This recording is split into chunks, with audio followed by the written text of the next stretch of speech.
Hey, welcome to another episode. My name is Brian Roisenthal and I'm your host. And today I'm super excited to have Yiqi Wu, founder of Aimerce. It's a server-based tracking SaaS company. Yiqi's journey started as an engineer at Facebook and Reddit, where she developed powerful tools like Reddit's A/B testing platform. That's right. And now she's applying her technical expertise to help e-commerce brands make data-driven decisions that drive growth. Hey, Ichi, thanks for being on the show. Hey Brian, thanks for having me. Yeah, I'm it's super my pleasure. excited. It's the first time that I know of, at least, that we have an engineer here on the pod. So I'm super excited about it. Yeah. I've been telling a lot of people, even though like I have stopped coding, which is a shame. But I consider myself engineer. I studied computer science about like 10, 15 years ago. And I graduated, I was lucky. I got into Facebook at early times and I started coding I become engineer at Facebook and I worked there for 6 years. I did a lot of interesting stuff there. I got lucky because it was early stage at Facebook, so you're allowed to do anything. You can pretty much Nice. on the entire code base. For people who are not familiar with Facebook, Facebook has a monorepo. That means the entire code base is in one repo. You can basically access to every single team's code and you can look at every single Really? team's what they're doing. Yeah, it's crazy. Because if you think about it, this company is massive, but it's monorepo. Um, it's a just a choice. Yeah. And then I get to hack on a lot of interesting things. I built Instagram stories at a very early stage, Instagram Wait, wait, DM. wait, wait. What do you mean they built Instagram stories? So we built and launched Instagram story back in Wow. 2019. And that was a very interesting journey of me because, like no one knew this is gonna explode. No one knew this is gonna be a massive feature. When I was like taking bus, coming back from office home, I'll be like seeing people like browsing Instagram stories on the bus. I'll be like, oh, hey, I just built that. So that's a really cool journey for me. And I went on to build a few other products pretty interesting. I was an early engineer at Libra, which is another later on it didn't work out, the stable coin at Facebook. And then I left Facebook in 2020 to join Reddit.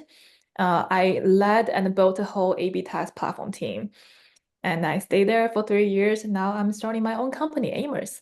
Nice. Well, that's already a great story, but I know that it doesn't start there. I mean, your story. I know it goes way back to your Yeah. parents. So could you please share Yeah. that with the audience? Because I know it's very, very interesting. Yeah. So obviously I've been working in big tech in Silicon Valley for a while. People were asking me you basically have the golden handcuff there. That's true because you get paid very well, you have all the free food. And doing a being entrepreneur, leaving the big tech is a big decision because now I'm not paid enough. Like I can barely afford my rent in San Francisco. So, but it's something I always want to do because going back to my roots, my parents, like you mentioned, they have been running e-commerce business for their entire life. Like tr to be like exact, not e-commerce, mostly traditional commerce, because back in their days they don't have e-commerce. They're just doing traditional manufacturing, sales, commerce stuff. But over the course of the years, they discovered they have to change because the whole world is changing. So they have to learn how to sell online. They have to learn how to do digital stuff. They have to learn how to use their smartphones and all these things. So I firsthand witnessed like how the transition from traditional commerce to e-commerce look like. Like what kind of things are missing? What are the struggles, right? And then I realized that this is something I want to contribute to. I want to build in this domain. I want to help the people that I care about, like my parents, like my uncles, my aunts, and everybody who's in this industry. So this is why I quit my job and I started Aimerce. Oh, yeah, I was thinking about, e-commerce versus commerce, and I'm, reading conversations, about removing the the E to e-commerce and make it commerce because everything is changing even as we speak, it's not only about buying online it's still online, but it's not at the same time because Exactly. sometimes things happen on let's say on a laptop or on a phone, but probably soon will happen even on with a TV.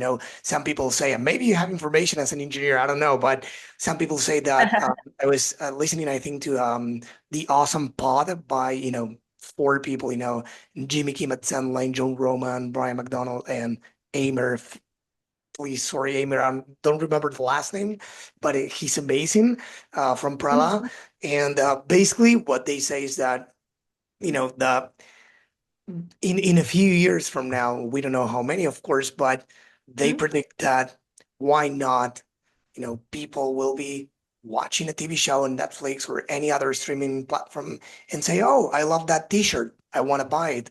It will feel slow going to a website to buy it, right? So Mhm. probably it's still, let's say, online because you need internet, but it's not happening on the website anymore, right? Right, right, exactly. I feel like the futuristic shopping experience can be more like immersive as well, like more like kind of a human touch. Like a lot of the shopping these days is not like I'll be like it's not like really a rational decision. People like impulsive shopping a lot.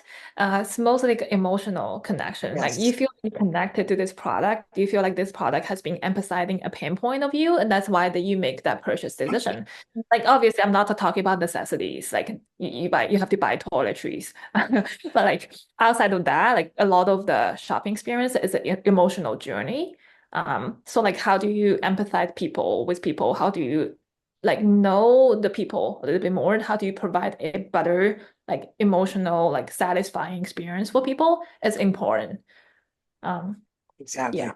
Yeah, I mean, live shopping with TikTok shop, YouTube shopping, etc. It's easier for brands to sell online doing lives, you know? Mhm. So in this case, a TV show or a movie wouldn't be a live exactly, specifically, but it would be an immersive experience in which you can buy without leaving what you're doing at that moment. And Right. it's driven by emotions, as you said. But as a matter of fact, last year, I think we wrote on the newsletter that um, Google made a partnership with Netflix, to have Google Ads on Netflix. Not sure what happened with that. Never heard of that again. I don't know if you did, but No, I I didn't have see any not Google followed. ad on Netflix. But I assume that if I see an ad on Netflix, it's because I will be able to take action on the very same platform. Not sure if it's going to be for laptop or mobile phone only, but if it's for TV, there we have the starting point to this crazy thing that we are talking about. Yeah, I mean, like, I'm a very open person in terms of like trying out new things. Like, I know sometimes people like very like, like privacy is a concern. Like, I don't want to get like too many invasive, like, advertisement. I get it, but I also want to try like new things. Like, like things will not evolve unless you're open-minded and trying out things. And then we can decide if it's good or bad. Like, like well, unless you try, you will never know. Like, your Yeah, perspective may change, your ideas may change. Facebook wouldn't be today Facebook if Facebook doesn't start it as a bunch of experiments. exactly. Let's talk about data now, if you want. So I'm curious, what pain points do you see DTC founders struggling with when it comes to data in Right. 2024? Right. Like for people who are not familiar with Aimerce solve a very data tracking problem. It's like I will be honest, it's a boring problem, but important. It's boring because a lot of people overlook it. It's like it's like hidden in the back end and you don't see it, but you can feel this is something. Data is obviously one thing I noticed that how people struggling from traditional commerce to e-commerce. Like traditional commerce, you get all the data from like interacting with people in person. But once moving things to online, you just miss the in-person interpersonal connection anymore. And to get to know your customer, there's only one way. Either you by calling them, surveying them. The most important way is to track them, right? Track their behaviors online, to see what they're doing on your website. are they buying, why are they not buying, who they are, where they're coming from. And then you can make more rational decisions how you market to the people how do you market to your customers. Um, Data is one of the most pain points I have seen in the past like few years working with my parents, working with other merchants. I'm talking about a little bit on the smaller side. Like bigger companies obviously have teams working on that, but smaller companies, it's like a lot of engineering effort. It's Yeah. it's boring. It's also like very technical. So they mostly relying on like big companies pixel tracking for them. For example, you have the Facebook pixel, Google pixel, Klaviyo pixel living on the website, and they track the data on behalf of you, right? Which works in the past few years. People have seen like this working, but it's slowly dying down. The reason why it's slowing down is because of like people care about more privacy now. Like the traditional route with Facebook tracking data on behalf of you is no longer working for two reasons. One, the browser cookie restriction is getting a lot more strict. iOS updates has been happening, so they restrict a lot of like capabilities for Facebook to track data on behalf of you, right? The second reason is because um, for cookies that's for third-party tracking data for you, you no longer own the data. Once the data is sent to Facebook, Facebook owns it. That's how Facebook become rich. They own all your data. And then you miss the opportunity to control and own your own data in case you need it in the future. You never actually own your customer information, which is the important piece of it. Like customer information is not just like phone number, emails of the purchase data, but also like all the behavioral events on the website. Like which ones? To give examples to the audience. Like what their journey pattern looks like how many people viewed product, and this person view product and then come back to the site after 15 days. Did they keep coming back? Do they just drop? Like what are the general patterns of the customers? Are they coming from a Facebook ad? Are they coming from New Zealand, coming from US? Obviously, you can have some sort of data in GA, like which is what people are doing. But are you using those data? Is data useful to you? Like, are you making any decisions based on that? That's a question you should ask yourself, right? Are you activating the data you're collecting, or are you just letting Facebook do it? Right. Yeah. I strongly agree. And about this being boring, I think that every successful people I can think of, they have all gone through the boring stuff to achieve what they have achieved. Right. So I think Exactly. that's the key differentiator. Nobody wants to do the boring stuff, and that's Right. why it works Right. because Exactly. those those do the boring stuff are standing out. Right. Have you heard of this like term or phrase called like boring businesses? Like it's a side topic. It's like the most successful businesses these days are all like boring businesses because there are less competitions. They are like more niche focused. There are things that only certain people would care. That's how you succeed.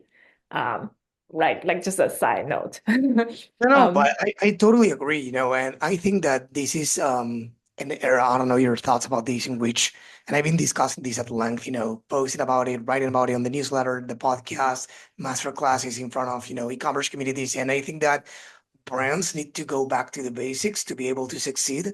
You said that in person when you were talking about your parents, that it's not the same to be, there in person with customers in traditional commerce, brick and mortar stores than e-commerce, in which you don't see how people behave, react when they check out the products. They cannot feel the product either. So right, I feel that the founders I speak with here in the pod, the clients, etc., they are the ones doing not only the boring stuff, but the unscalable stuff. And this right. is not said by me. This is said, I heard this originally from Jack Ma, Alibaba's founder. He said that in order to scale, we need to first do the unscalable stuff. For example, some founders I spoke with, they went to Central Park and some other locations with a sign saying, ask us about our bags or pop-up stores or whatever you can do. That's a way to be in touch with customers, not only to sell, but it's one way to validate at low scale product market fit, but also for people to check out the product and in front of you to see what they pay attention to. Oh, this pocket is really small, or oh, the zipper, I don't like it, or this one is too heavy, too thick. So those are things that you don't see online. So doing the non-scalable stuff, going back to the basics, the commitment to content, gathering data, through different things like server-side platforms, feeding back, I mean, the algorithm, in this case, meta algorithm, etc., or Klaviyo, why not? With data for them to perform better. It could be post-purchase, questions that you post-purchase surveys that you get data. So I think that it takes us to one place that I think it's that we as human beings, and we notice with ChatGPT as well, we don't Yeah. know how to ask questions. I mean, like asking questions means like you have a purpose, you have like a problem to solve. A lot of times, the problem is that people don't know what problem to solve first. Exactly. If you know the problem, you probably will find a solution, sooner or later, So like, I want to call out that a problem that people don't know that Aimerce is solving is like you are missing a lot of data using the current tracking solution, like default tracking solution, like using Facebook Pixel, Google Pixel tracking. It's because like Safari, on the other hand, has already deprecated cookies. Chrome has not. We will see how it goes next year with Chrome. I'm Yeah, not they very say they excited. good, then they couldn't. So yeah, but eventually They're they will. gonna Yeah, I mean, like ads is such a big thing for Google, so I get it. It's like Yeah, a huge important move for Google, and Google proposed this opt-in, opt-out solution. We'll see how it goes. yeah. Apple, on the other hand, they don't care. I mean, Apple has been really, really strict. Clear, yeah. Like we looked into Safari's tracking prevention. The entire protocol is so, so, so strict. Apple is not lying. They value privacy. Like I get it. It's so strict that I personally think it's like way too strict for www protocol. Uh, but anyways, Apple did that. So in the States, the stats will be like 60% of traffic comes from Safari because most of the traffic is driven by Facebook, and the Facebook is heavy on mobile. And most of the people in the States on mobile are using iPhones. So like Safari actually drives like a huge amount of traffic for D2C founders. And Safari, because it's so strict, is already deprecating cookie tracking every 7 days. So you cannot track a user longer than 7 days, which is a super important piece of information. Because if you are a brand owner that's not running a just one-time sale type of product, if you have a huge, for example, either a high AOV product, then people will take like a month, 2 months to make the purchase decisions, right? They will keep coming back. So you need to keep tracking them for that 1 month to keep reminding that, hey, like have you considered this? Yeah. That's the first type of thing. The second type of thing is people actually come back once they make the first purchase. It's very likely they're gonna come back and buy a second time if this is not a one-time purchase thing, right? So you should keep monetizing those people who already become your customer. These are the two important pieces in terms of like, getting the most out of your existing traffic. Um, Exactly. So I wanted to ask you, a little bit about Aimerce, so you have currently two solutions. Maybe I'm forgetting about one, so please correct me if I'm wrong. Or two types of solutions, one for ads and then for email marketing. Is that correct? So it's the same solution, but activating in two different channels. Okay. So let's say we connect it to Klaviyo. Mhm. What, why should brands do that? I mean, what's the benefit of doing that, and what can they see when they do that? Yeah. Like I mentioned, because Safari actually only let you tracking people for 7 days. If you can track people for longer, then that's the most ideal scenario because then you can keep sending them a email flow, like a trigger email flow if they keep viewing the website or they like, add to cart and certain things. So the only way to get around Safari's protocol is to build out your first party pixel. Safari allow this kind of cookie created by first party. First party means this is created and used by the domain directly, not Facebook, not Google, Right. not Klaviyo. Um, Safari allowed this kind of pixel to be on the browser for 1 year instead of 7 days. And this is like where the internet is going.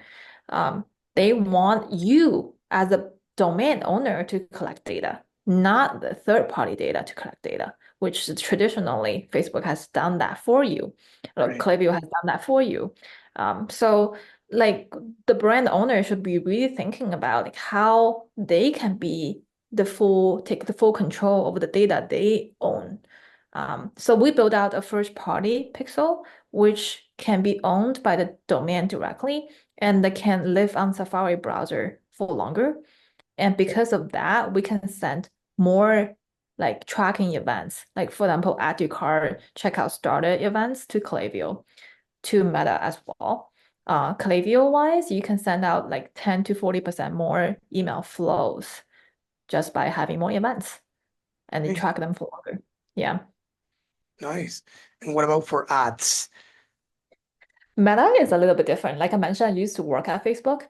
The Facebook whole, like I'll be very honest, nobody really understand the entire ads ecosystem. The ads team has thousands of engineers working on that. There's no one person that can tell you how the whole thing works. Even I was internal looking engineers. for the golden secret on how the algorithm works to see if I can make my ads cheaper. But yeah. Even if you're a very smart engineer, the ramp up process working on the ad system will take you like 6 months of time. That's how complicated this is. So there's no way to like think about this as a in and out like type of thing. And I know there's a lot of like I'm on Reddit a lot, so now I know there's a lot of conspiracy theories about like how Facebook ads work. Most of them are not true. So like because this is how complicated the system is, right? But the only one thing that I am pretty sure is Facebook ads is a data feedback loop. So the more it's trained on top of the data you're feeding into it, and then optimize on the data that it comes out and keep feeding back into the algorithm, right? And Facebook collect all the following events on the data set, like page view, view content, add to cart, initiate payment, payment info, and also purchase, the final purchase, the conversion event. All these events will have customer information in it, like name, address, phone number, like email, etc., like click ID, etc., right? Facebook would use any of those fields, like name, phone number, address, to match to a Facebook user. The moment they can match to a user, then they can do the ads targeting, they can figure out the algorithm, they can target people better. But the concept here is to send Facebook more information about your customers. That's the only way for them to know, hey, this person viewed your website because of this ad. This person add your cart, which is a lead. This person purchased, and this person purchased twice, right? They can figure out all this nuance on your behalf, but you just need to send Facebook more information. Now I'm going to a little bit more details. Like of all this information, which one's most important? If you read Facebook documentation, there are two things out of all the information talked about are the most important. One is email. The second is FBC, which is click ID. Click ID is the ID that attached to a person when they click from your Facebook ad, right? Then goes to your website. Then you know, oh, this person comes from this Facebook ad. And then Facebook can use this click ID to match to the exact Facebook profile because that's a Facebook internal ID. Right. And obviously, click ID depends on how much traffic you're running.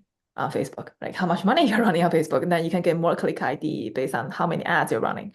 But the second important thing, which you have control over, is email. Facebook email is a unique identifier where you can like pretty much locate who this Facebook person is. So my take on this is a hot take is the more email you can collect from your visitors, the better you can improve your Facebook marketing together with your email marketing. Because now Facebook know like, oh, like if you can get like 50%, let's say 50% of your visitors email, then your Facebook performance will go way, way, way up. Now Facebook knows how to train the data, who to target, right? Who those people are. So really spend some time optimizing your email pop-up, get that to work, A/B test it, try out different offers, different design, get to know who your customers are like a little bit more. That's the foundation of everything. Yeah. Yeah. So I could add on top of that, which is very interesting, everything you're saying, and it's collecting the email for that reason and for many others. Yeah. Among those reasons, it's well, it's all about the same thing, getting to know your customers. If Correct. you own the data, as you said, third party data, I mean, you don't own what Facebook owns, you own what you Mhm. own, so what you Right. collect. So if you can get zero for first party data as well, you own that data. So the more email addresses you collect, the more you can enrich that data with behavioral data or, Mhm. demographics. The the better you can, handle your business. Like use case scenarios outside of the ordinary. We recently, and the other day I posted about this. We recently helped a client get UGC for their brand. They didn't have the money or time to get a ton of UGC. So we Mhm. turned to their customers and we said, hey, there are many ways of doing this and many ways we have done it in the past. You can gamify it or not, but we were straightforward. We said, we value as a we I think we chose like to reach out to only 5,000 of our customers, like the top, like most loyal customers. It's like we would love to get a video from you or an image Mhm. with the product if because we consider you're a loyal customer, and we would love to, we would love more people to know about these as well and benefit more people, blah, blah, blah. We received like 65 pieces of content in only a few days. And that would take probably a lot of money and time to get 65 pieces of content, videos, and statics. And the Wow. beauty of that is Yeah. that it came from customers. So Right. getting email addresses, in this case, they were customers, not only Right. contacts, right? But Right. ways to turn contacts into customers, and we can spend forever, talking about this. But basically, it's very important for many reasons to collect customer data. Email, Exactly. all that. Exactly. Like it really goes back to the marketing 101, marketing basics. The marketing basic is always how well do you know your customers, right? Like the better you know about your customers, who they are, why they buy, why they don't buy, what are the pain points, then you can market a lot better, talking in their language, empathize with their pains, knowing what they are doing or not, no, they are not doing. And then like redirect their journey a little bit, help them like go through their journey easier, or they track their behavior for longer. That's all these things that contribute to your marketing, Yeah, not just like like Facebook ads campaign structure, what change everything. No, it doesn't change everything. You know, it really goes back to the marketing basics. Yeah. yeah. And I think that these days, I love your take on this. It's a two-way street. It's not only what you just said, which is really important, for brands to get to know their customers, but the other way around too, for customers to get to know the brand. That's why there are a lot of, founder-led content and people buy from people, as they say, and I'm a firm believer Right, of right. that. So it's a way for brands to stand out, even more the small brands, to say, I'm competing against these giants. I have example of brands I interview here in the pod, in the Yeah. menswear space, underwear space, yeah, or in the, drinkware, not drinkware, but yeah, the food and drink, Yeah. but non-traditional. It's like mushroom-based cocktails, then some other Yeah. brands as well, So there are many ways to stand out these days, and many of Right. them are related to, going back to the basics and letting them know what you are about as well. Right, right, 100%. I love the take from you that founders should do more marketing themselves. Like these days, the marketing game has changed a little bit. It's no longer that you put up a Facebook ad, you run like a bunch of email campaign, and then you are just work. Like most of the times, it's like more emotional, like interpersonal connections. You buy because you get to know this person, the people behind this product, right? That you get to know who they are, why they are doing this, what's their story, and then you buy in the story. And then you get to become a loyal customer that way. So like Yeah. really, really like founders should do more like Yeah. marketing themselves.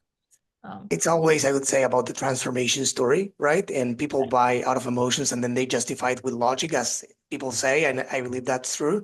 And one more thing to remember about I wanted to add about what we were talking previously about, going back to the basics and what the brands, the boring stuff, There's this brand called Battle Box. I don't know if you know it, Battle Box, eight-figure brand in the US.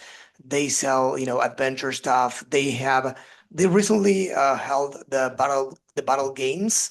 They are amazing. One of them is the host of the Awesome Pod, and I had him on the show a few months ago. He John Roman. It's amazing, and basically Right. what they do to show you how much they care and how far they go with the boring stuff is their CX department.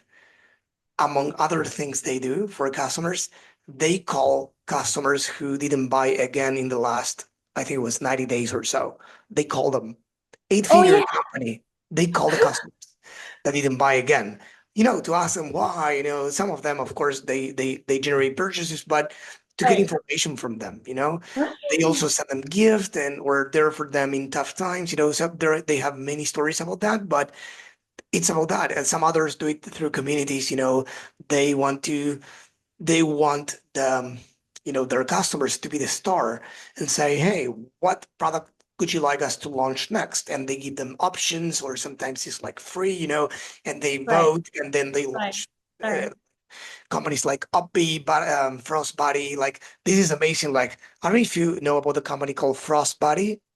Yeah, yeah, yeah, I do. I follow them on I, Twitter. yeah, Yeah. I interviewed Brock a few months ago as well, or last year, I believe, and I've been following the guy since then, and they are amazing. Actually, they are. This is a clear example of the many things. Like, for to start off with, he said recently, a few months ago, I believe, on LinkedIn.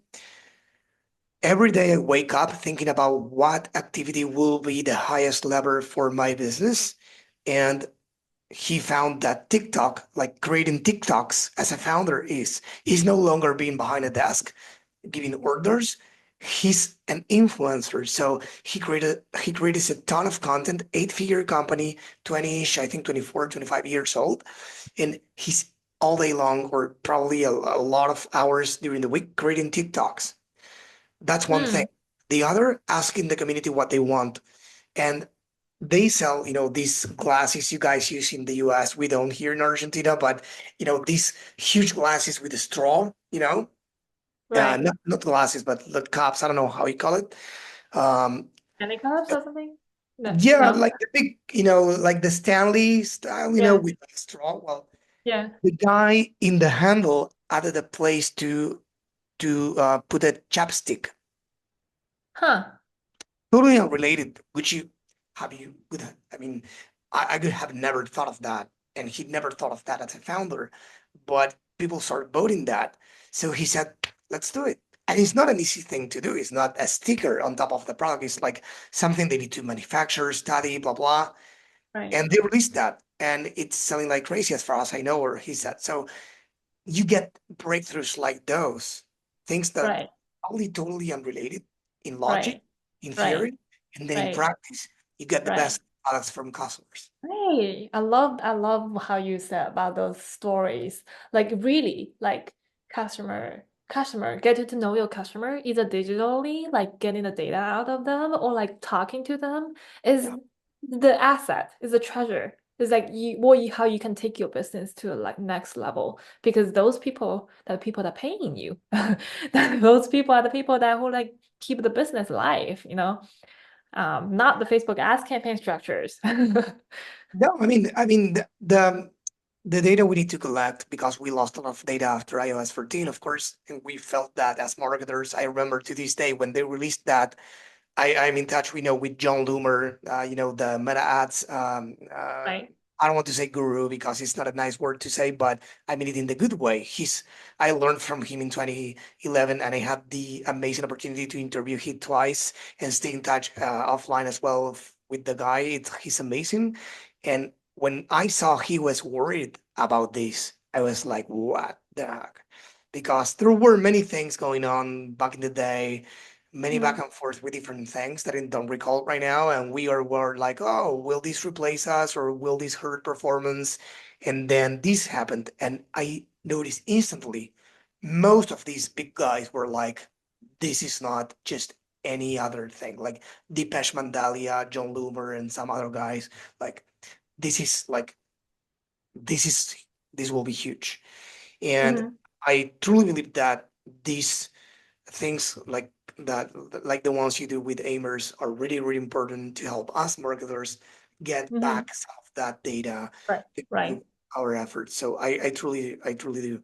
But that's in parallel of doing all the other things we have discussed as well. 100%. Yeah, 100%. It's just like I just feel like the internet is going in a direction where like, brands should be more taking more control of the data because once you pass the data to Facebook, it's hard to get it out of it. Yeah, Like I don't know, like there's no way to get data out of the pixel, the Facebook data set. So like it's better that you own those data just in case, the policies change in the future and then you can like leverage the data to do more interesting things, which we're also exploring. The world is changing a lot, so like data is the money, data is the treasure, long term. Like that's how you get exactly. to know the customers better. Yeah. Exactly. Yeah, 100%. So I really enjoyed the conversation, but before we go, I wanted to ask you a few quick questions. The first Yeah. one is, what's next for Aimers? Oh wow, like I'm glad you asked that. Like I actually just touched the surface of it. Like, the whole world is changing. Like, so the technology becomes a lot more advanced. One of the things I think is very interesting is how now that we can like be able to collect the first party data, how to use AI to understand the data. Like one of the best capabilities of AI is to extract like patterns and information out of not very organized data or like a bunch of um like um not associate data, try to find associations and patterns out of it is one of the capabilities they can achieve. So that's something we're working on as a next step. This is going to be very exciting because not a lot of smaller businesses able to activate the data. They know the data, but they don't know how to activate data to achieve something more meaningful. Got it. Yeah. Just a quick thing about that. I had a startup back in the day, 2011, I think it was, until 2013. And it was all about collecting, data. It was about loyalty, but in the back end, it was trying to match the what to the who, about consumers. People, Mhm.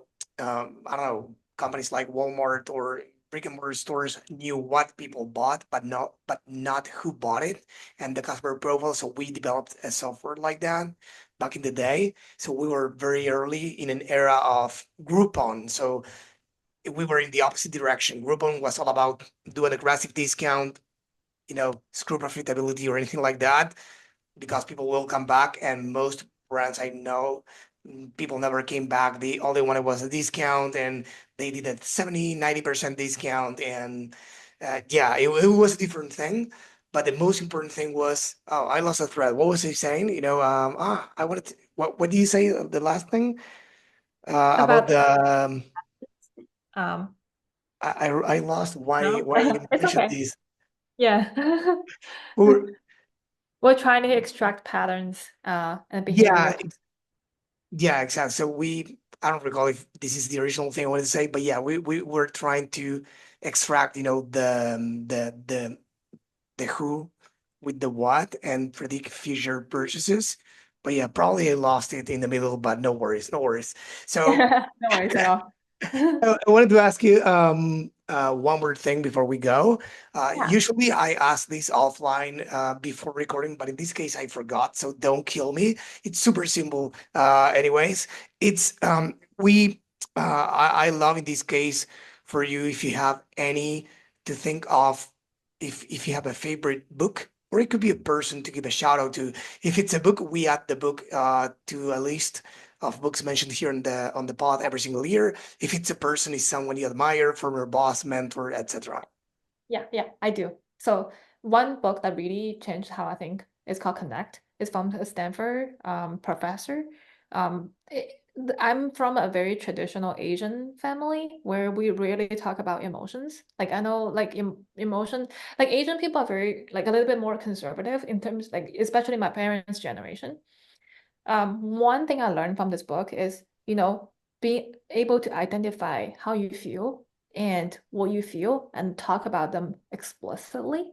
Like explicit in terms of like really describe how what the emotion looks like and feels like is such a skill. You have to practice that.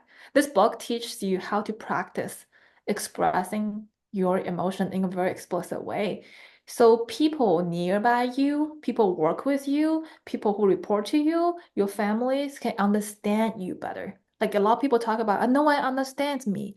Maybe that's because you didn't talk about how you feel more explicitly, right? A lot of the emotions are very strong. Like you think it's anger, it's mostly likely not anger. It's mostly it could be frustration, it could be impatience, it could be like mm, nervousness. You have to really like stay tuned with yourself and think about how you feel exactly and express that to the people that you work with or like you live with, you love. So that can leverage your life by a lot. You will What's the feel a name of lot the better. book again? It's called Connect. Connect. Amazing. Yeah. So as always, if you're listening or watching to this or watching this, if you go to the DTCinsider.com and find the episode, you will see all the show notes. They are including the name of this book. And I love it because I love the topic and I will give it a shot. I will read it. And second, because it's a new book for our list. So I'm happy about that. I started the list originally because I wanted to find more things like new things to read. So yeah, I love it that it's something new. So thank you. Yeah, awesome. Cool. Love Yeah. chatting with you, Ryan. Thank you for having me. Yeah, no, and it was a pleasure to have you here. I found like you provided a lot of insights, and it was a totally different conversation from any other we have had. And before you go, please, why don't you tell the audience where they can go to learn more about you and Aimerce? Yeah, so Aimerce is pretty easy to find me. It's AIMERCE.ai. And on the website, there's a book demo. It goes to my calendar directly. You will book a meeting with me directly, not anyone on my team. Yeah, I talk to my customer Amazing, very closely. Yeah. amazing. Ichi, again, it was amazing to have you here in the pod. Thank you. Thank you, Brian.